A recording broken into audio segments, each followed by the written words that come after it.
Allô, bonsoir et bienvenue ou bonjour et bienvenue sur Alpha Ministries. On est dans notre émission Le Partage. Je m'appelle Ariane Kisanga et j'aime la présence de Dieu. Alors avant qu'on continue ce soir, je te posais des questions. La question que tu connais déjà, as-tu créé de l'espace pour Dieu? Créer de l'espace pour Dieu, c'est le rendre prioritaire dans ta vie. Un bonjour aussi, un bonsoir spécial à toi qui nous suis sur notre télévision, par la chaîne locale ou alors sur Canal+, la chaîne 348. On va commencer avec un mot de prière. Et notre prière aujourd'hui est tirée du livre d'Actes des Apôtres, premier chapitre au verset 8.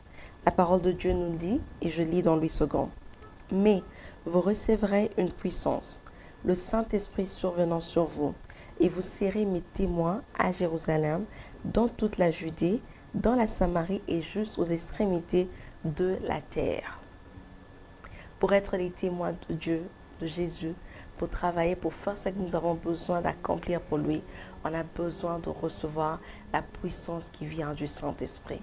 On est au début du mois de septembre, je ne sais pas qu'est-ce que tu as à faire. Je ne sais pas si c'est une rentrée scolaire, si c'est une rentrée académique, si c'est le fait que ton travail ouvre maintenant après un long moment d'être enfermé à cause du Covid. Tu as besoin de l'Esprit de Dieu.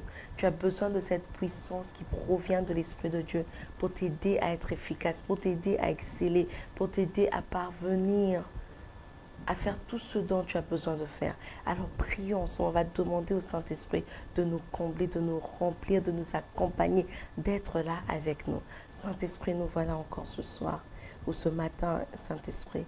Nous sommes encore dans ta présence une fois de plus. Nous voilà dans ta présence pour demander, Saint-Esprit, que tu puisses nous guider, pour demander, Saint-Esprit, que tu puisses nous remplir. Nous avons besoin de ton pouvoir. Nous avons besoin de ta puissance. Nous avons besoin de toi pour devenir des personnes excellentes au milieu du travail. Nous avons besoin de toi pour devenir des personnes excellentes là où nous rentrons dans la rentrée académique ou scolaire. Seigneur, nous avons besoin de toi. Pour ceux qui rentrent au bureau, Seigneur, nous avons besoin de toi.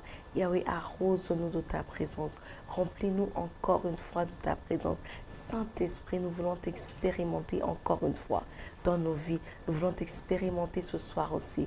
Dans le nom puissant de Jésus, nous avons ainsi prié. Amen, amen, amen, amen. Aujourd'hui, nous allons parler de Bathsheba, plus jamais. Bathsheba, plus jamais est un thème qui est tiré de l'histoire de David et la femme de Uri, Bathsheba. Et cela, nous pouvons lire cette histoire dans 2 Samuel 11 et 2 Samuel 12. David, on le voit commettre l'adultère avec la femme de un de ses serviteurs, Uri, le Héthien. Cette femme s'appelle Bathsheba. Et il envoie alors chercher Uri, afin que Uri arrête de se battre, rentre à la maison pour être avec sa femme, parce que David devrait cacher la grossesse qu'avait maintenant Bathsheba après avoir été avec lui. Cela ne marche pas, et David se trouve en train de commettre un double péché. David commet le péché de l'adultère, mais aussi il commet un meurtre, parce qu'il tue Uri, en demandant à Joab de le placer en première ligne quand ils sont allés sur le champ de bataille. Mais pourquoi David est arrivé à ce niveau-là? Qu'est-ce qui a fait assez que David arrive au niveau de commettre un tel péché? Lui qui est l'homme selon le cœur de Dieu. Et on va lire ça dans 2 Samuel au verset 11. Premièrement, le premier verset nous montre que la raison pour laquelle David a pu commettre ce péché, c'est parce que David était oisif. David était à la maison. David ne faisait rien.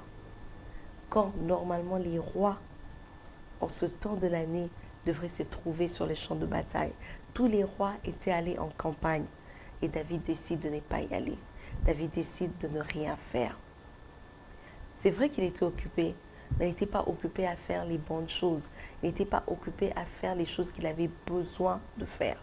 D'où le problème n'est pas d'être très occupé. Le problème n'est pas de remplir son agenda avec des activités. Mais c'est quel type d'activité que tu fais?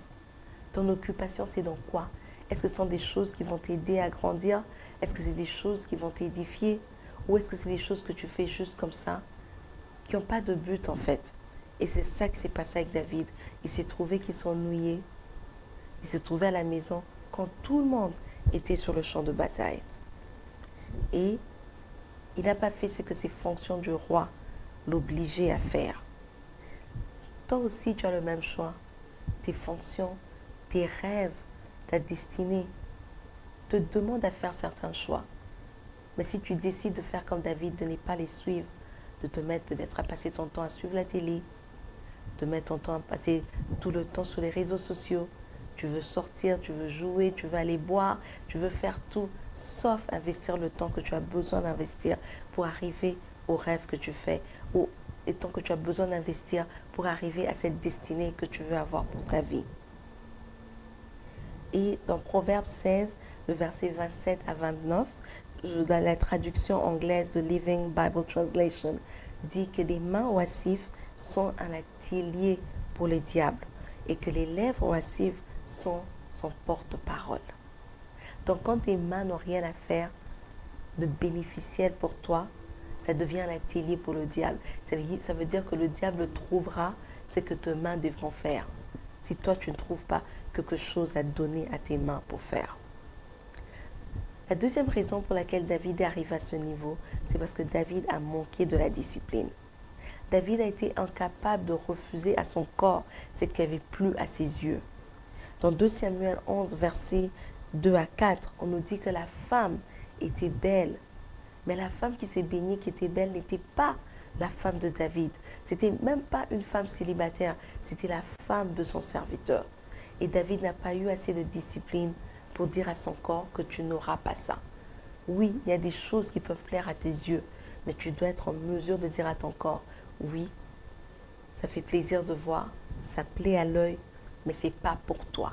Et c'est ça la discipline. Arriver à dire non, là tu n'iras pas. Et la troisième chose qui a fait assez que David puisse commettre cet adultère, c'est le manque de communion ou de communication avec Dieu. En lisant la Bible, vous allez voir avec moi que David était une personne qui communiquait souvent avec Dieu. C'était une personne qui passait son temps à s'enquérir au-devant de Dieu pour savoir c'est quoi sa prochaine étape, qu'est-ce qu'il devrait faire, est-ce qu'il doit monter se battre, qu'il ne doit pas monter se battre. Et même dans les psaumes, on le lit combien de fois il soupire après les instructions venant du Seigneur. Mais dans cette situation, David n'a pas cherché Dieu. Dans cette situation, David n'a pas voulu savoir ni connaître c'était quoi le plan de Dieu, c'était quoi la vie de Dieu. David a manqué cette communion avec Dieu. Il a rendu Dieu dormant. De la même façon que nous avons le Saint-Esprit qui est là pour nous parler, pour nous guider, pour nous diriger. Mais si nous décidons de ne pas garder la communion avec lui, si nous décidons de ne pas l'écouter, si on décide de ne pas passer notre temps avec le Saint-Esprit en nous devient dormant. Et nous pouvons faire tout ce que nous voulons, le Saint-Esprit va juste nous regarder. C'est ce qui s'est passé avec David. David ne consultait plus Dieu. David n'a pas consulté Dieu. Dieu est resté calme. Il a laissé David agir tel que David le jugeait bon. Mais quelle a été la réaction du Seigneur? Quelle a été la réaction de Dieu à ces péchés de David? Et pour ça, nous allons lire et voir dans 2 Samuel 12, tout le chapitre en fait parle de ça, mais je vais juste ressortir quelques versets. On voit d'abord que le Seigneur a envoyé le prophète Nathan pour convaincre David de son péché. Ça, c'est le rôle du Saint-Esprit. Le Saint-Esprit a été envoyé pour nous convaincre du péché. En cette époque-là, le Saint-Esprit venait sur quelques personnes pour une mission et il partait plutôt. Et le Saint-Esprit est venu sur Nathan pour que Nathan accomplisse cette mission de convaincre David. Mais à notre époque, le Saint-Esprit vit en nous. C'est à nous de maintenir la communion avec lui. Si on veut toujours l'entendre parler, si on veut toujours recevoir de lui des différentes convictions. Dieu promet aussi de punir David et de l'humilier publiquement, même si David avait péché en secret. Il dit à David dans le verset 12 de 2 Samuel 12 que je veux t'humilier en public, même si ton péché a été en secret. Dans Nombre 32, 23, la Bible dit « Si vous ne faites pas ainsi, vous péchez contre l'Éternel. Sachez que votre péché vous atteindra. » Et dans Galates 6, 7, on nous dit « Qu'on ne se moque pas de Dieu. » c'est qu'un homme aura sémé, il récoltera. Dieu avait pardonné David, mais Dieu avait décidé de ne pas ôter les conséquences de ce péché de la vie de David. Quelles étaient les conséquences qu'il a dit à David? Premièrement, que son enfant allait mourir, qu'il allait donner ses femmes à d'autres personnes et que ces personnes allaient aller avec les femmes de David sous le soleil aux yeux de David.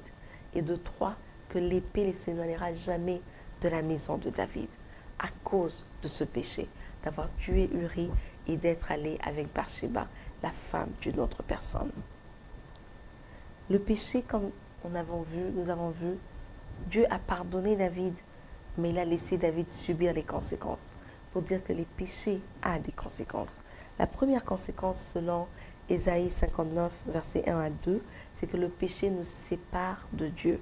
Le péché crée une barrière de séparation où Dieu et nous ne sommes plus en contact et on ne peut pas l'atteindre.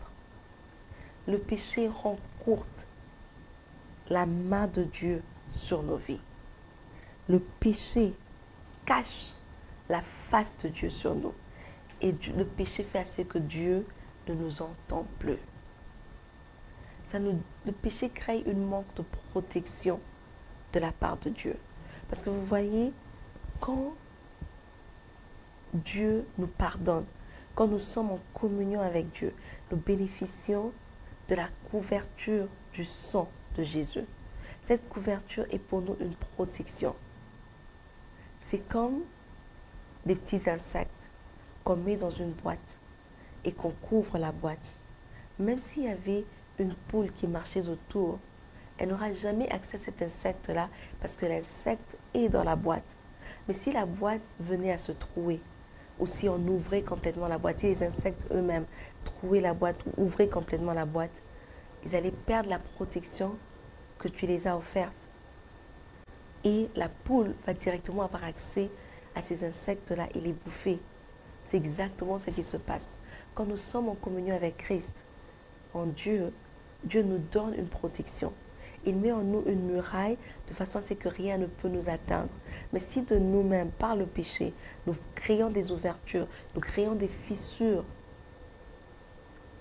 sur cette protection-là, cette boîte-là, elle va finir par se casser, on va sortir et on sera sans la protection de Dieu. Le péché fait assez que Dieu se sente méprisé. Dans 2 Samuel 12, verset 9, le prophète Nathan dit « Dieu s'est senti méprisé ». Mais pire encore, le péché permet aux ennemis de l'Éternel de blasphémer contre lui. Lui-même, il parle à David dans 2 Samuel 12, verset 14. Il dit « Mes ennemis blasphèment contre moi à cause de ton péché ». Mais nous remercions Dieu parce qu'à travers Jésus-Christ, on a un chemin à se remettre après le péché. Et ce chemin s'appelle la repentance.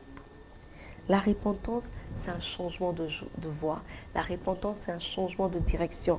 La repentance, c'est réaliser son péché, le regretter et changer la façon de se comporter, changer de voie.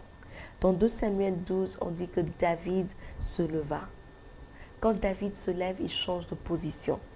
Avec la repentance, il y a un changement de position qui vient aussi. Dans l'Ancien Testament, la repentance était vraiment quelque chose de rituel, quelque chose qui avait pratiquement un culte, parce que c'était fait en public, il fallait mettre des sacs, il fallait vraiment avoir le visage achagriné, il fallait afficher son chagrin en public, il fallait pleurer en public. Mais dans le Nouveau Testament, qui est l'alliance sous laquelle moi et toi sommes, dans le Nouveau Testament, le mot racine qui est aussi utilisé pour repentance, c'est métanoïa. Métanoïa veut dire un changement de mentalité, un changement d'esprit. Donc je regrette ce que je fais et je tourne complètement. Je ne rentre plus dans ce chemin-là. Je deviens une autre personne. Par conséquent, la repentance implique deux choses. Premièrement, le regret, s'affliger du remords sur ce qu'on a fait, mais de prendre aussi la décision de tourner la voie, de changer de direction pour ne plus rentrer dans ce même péché-là. David, dans 2 Samuel 12 au verset 13, David se rend compte qu'il a péché contre Dieu et il demande pardon. Il a peut-être eu peur des conséquences de son péché. Mais le fait de réaliser et de demander pardon lui accorde le pardon de Dieu. La repentance, ce qui est très important sur la repentance, c'est que la repentance doit produire des fruits. Tu ne peux pas dire que tu t'es repenti plutôt. Tu ne peux pas dire que tu as changé de direction sans qu'on ne puisse voir des fruits. La Bible contient beaucoup d'exemples pour nous montrer comment la repentance porte des fruits. Mais pour ce soir, pour aujourd'hui plutôt, on va juste faire 3 versets. Dans Matthieu 3, verset 8, la parole de Dieu nous demande de produire du fruit qui est digne de la repentance. Et dans Actes 26, au verset 20, quand les apôtres sont en train de faire convertir les païens, ils disent que les païens se repentent. Les païens tournent vers Dieu et pratiquent des œuvres qui sont dignes de la repentance. Ça veut dire que quand tu t'es repenti, quand tu as demandé pardon, tu dois pratiquer des œuvres qui sont dignes de la repentance, des œuvres qui montrent que tu n'es pas l'ancienne personne que tu étais. Ça peut être changer une façon de parler, ça peut être changer la façon de faire quelque chose. Mais il faut qu'il y ait un changement, car la repentance n'est pas quelque chose, même si elle se fait dans le calme, le changement est vu aux yeux de tout le monde. Dans Éphésiens 5, verset 6, on dit « Autrefois, vous étiez des ténèbres, dans les ténèbres, mais maintenant que vous êtes dans la lumière, produisez et marchez selon les enfants de la lumière. » Donc l'idée principale ici de la repentance, c'est d'abord je réalise, je regrette ce que j'ai commis comme péché et ensuite je tourne de voie, j'embrasse la voie de Dieu. La repentance se fait connaître par un changement complet de direction, mais avec des fruits. Parce qu'il faut produire des fruits qui sont dignes de cette repentance. Dans la vie de David, on peut voir les fruits. Quand David a décidé de se lever, quand il a demandé pardon au prophète, quand il a demandé pardon au prophète pour Dieu, il a demandé pardon à travers le prophète pour Dieu, quand il a demandé pardon à Dieu, on voit que Dieu l'a pardonné, mais David a aussi changé. Bathsheba était la dernière femme que David a eue.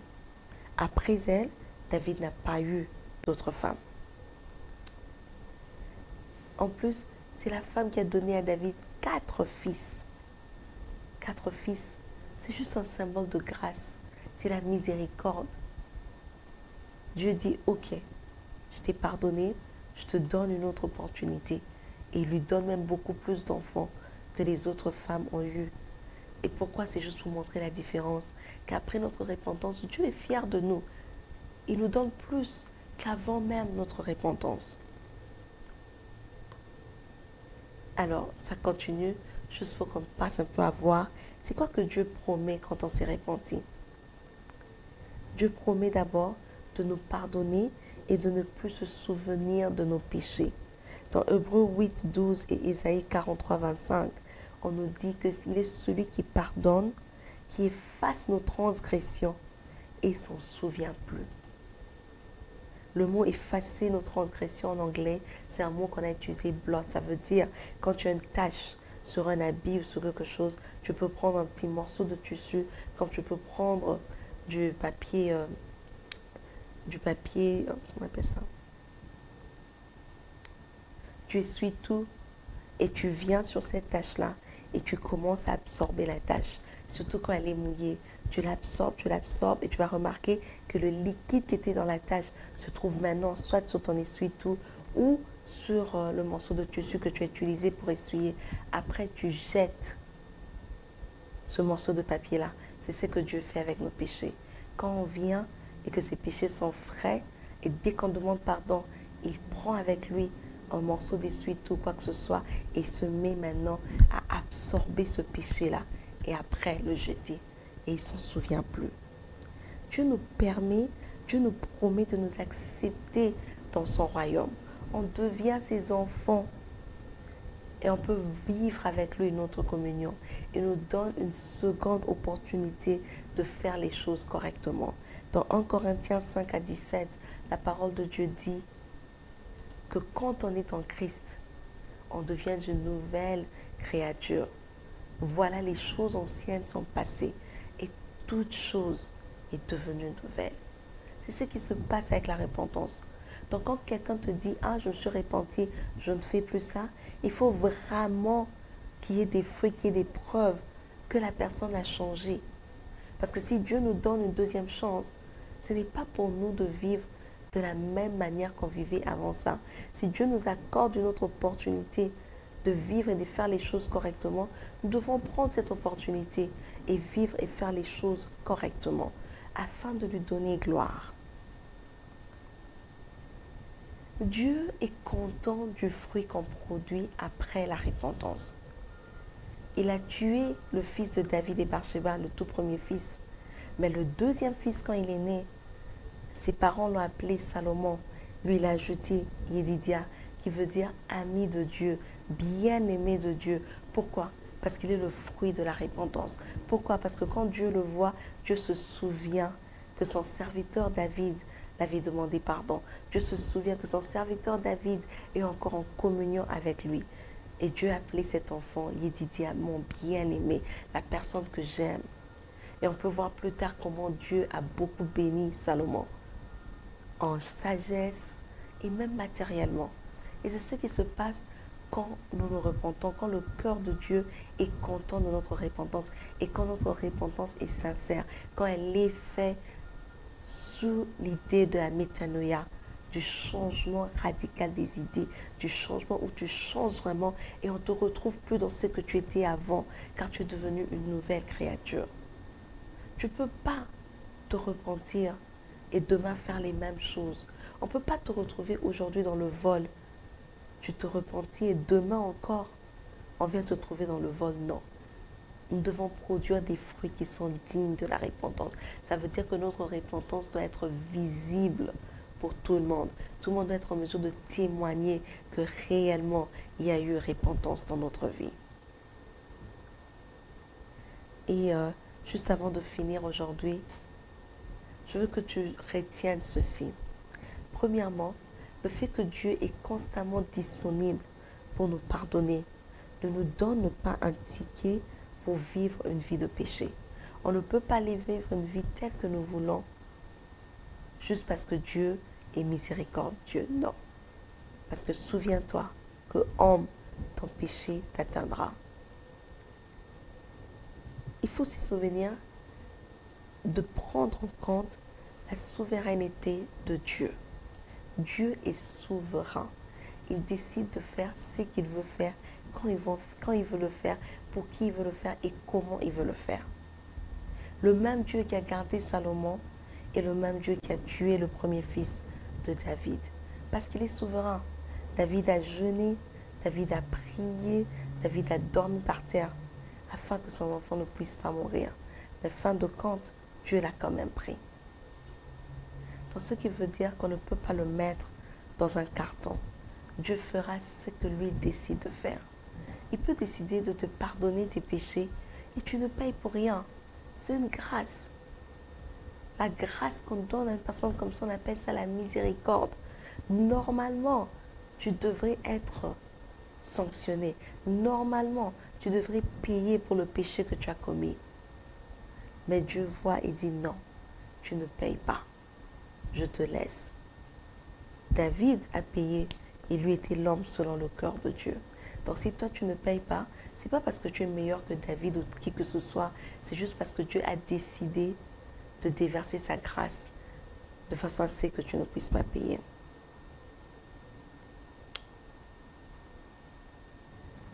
Le jeûne, la prière ont leur place dans notre vie chrétienne, ont leur place dans notre discipline chrétienne.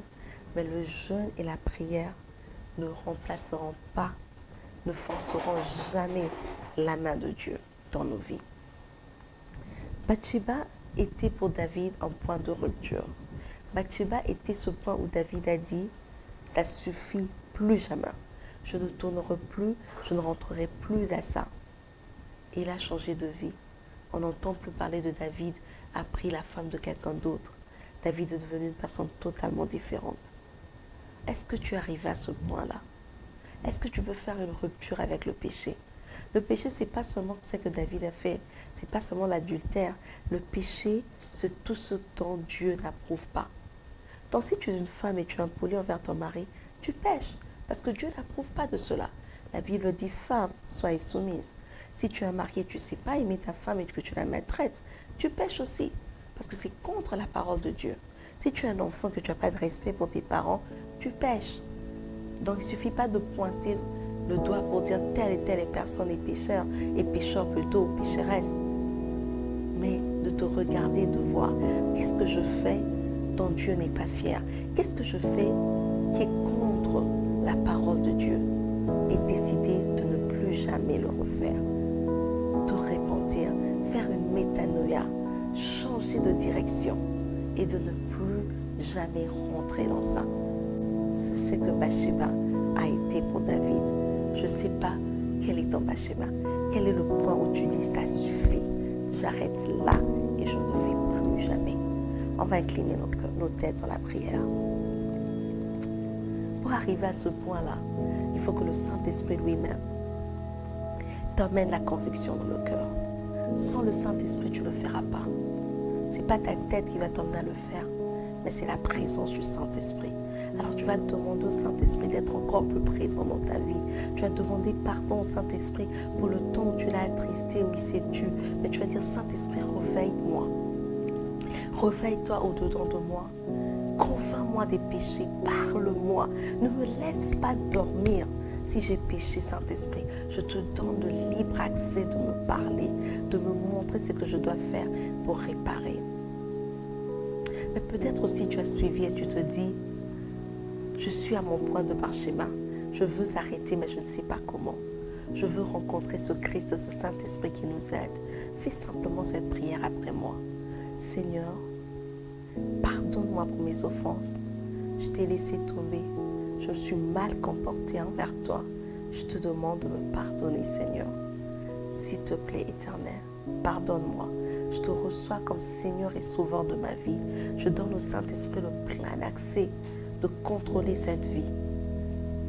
Et Dieu, Jésus-Christ, que toi tu deviennes mon Seigneur et mon Sauveur. Au nom de Jésus-Christ. Amen, amen, amen, amen. Merci d'avoir pris ce temps de partage de la parole de Dieu avec moi.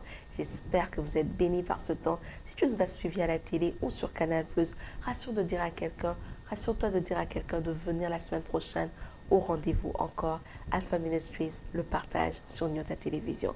Si tu as suivi sur les réseaux sociaux, tu sais comment faire. Mets un commentaire, aime la vidéo et surtout partage. Jusqu'à ce qu'on se voit la semaine prochaine, rappelle-toi de toujours créer de l'espace pour Dieu. Au revoir.